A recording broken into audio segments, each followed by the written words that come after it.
video. This time it's a MPC One repair.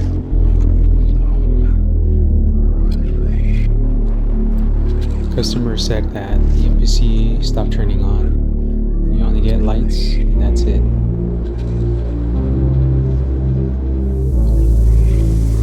During inspection I noticed there was a missing USB port and the power jack was crooked.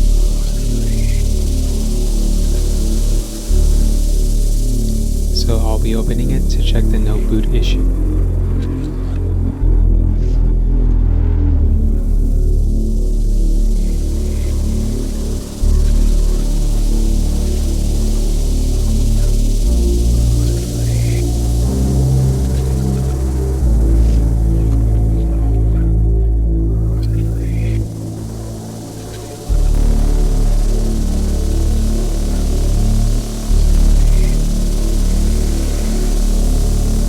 Getting it disassembled, I visually inspected it, but I didn't notice any damage besides the USB port and the DC jack.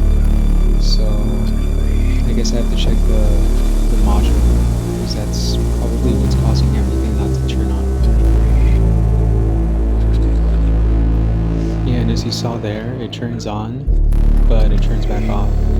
If you notice, there's only about 3 lights. One of the lights is missing and it's actually a 3-volt line, which later on I check and it gives me a better clue as to why it's not turning on or booting. I install a known good board just to make sure that it's not the PCB that it's sitting on. And yeah, a 4th light turned on, which means that it's actually working with the known good board.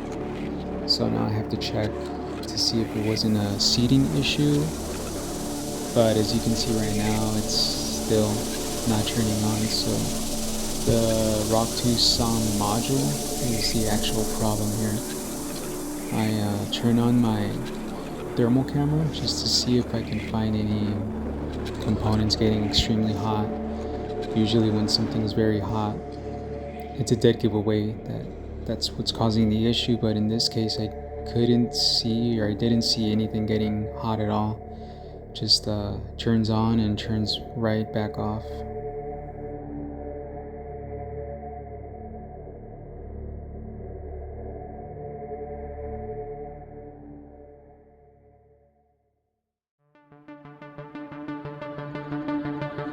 So I start checking for shorts using the multimeter, but I still don't find anything.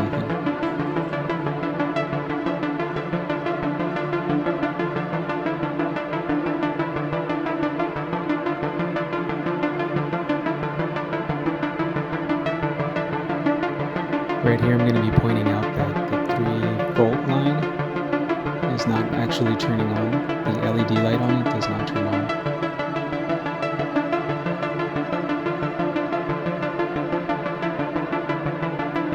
I then go ahead and install the known good module to confirm 3 volts again.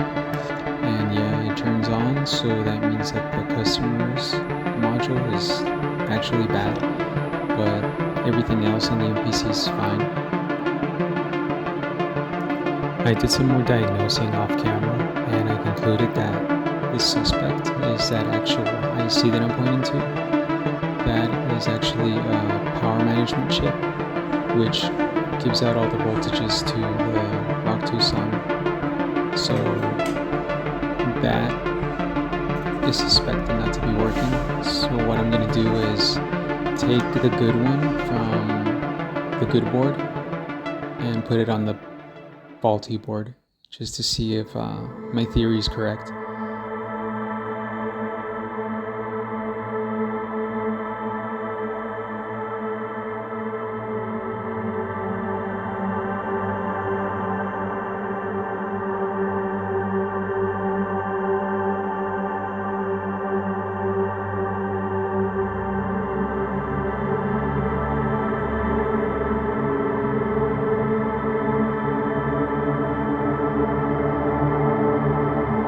So I just removed the bad one and I'm placing the good one onto the customer's board.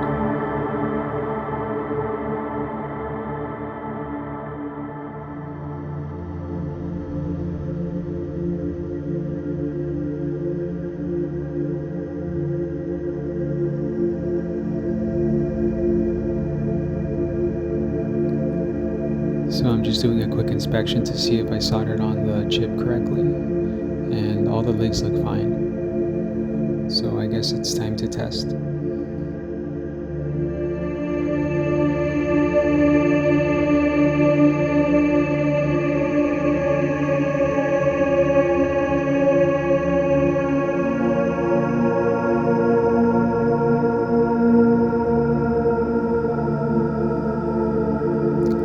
So I guess fingers crossed that it works, and we'll see what happens.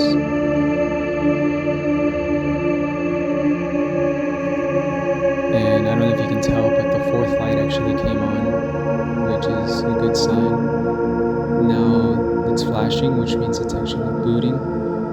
But just to make sure that it's actually working, I'm gonna put it back together and see if we get an MPC screen.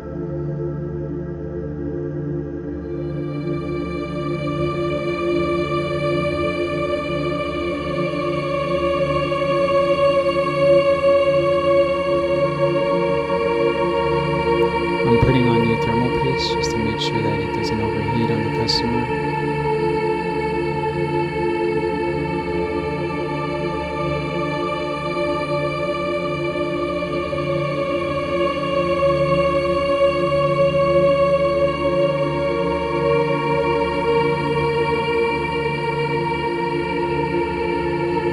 Oh, by the way, all the music that's been playing so far was made on the MPC Standalone OS.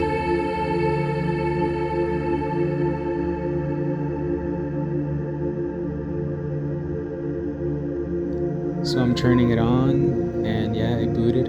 We get an MPC screen, and I got a weird message, I guess, saying that it didn't shut down properly, but it goes away and it boots right into the system.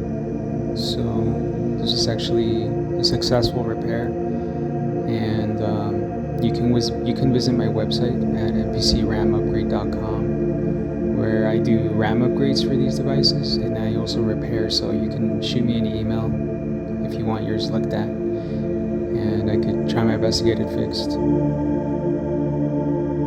So it's safe to say that this MPC was successfully repaired. Thanks for watching, and hopefully I can bring out another video soon.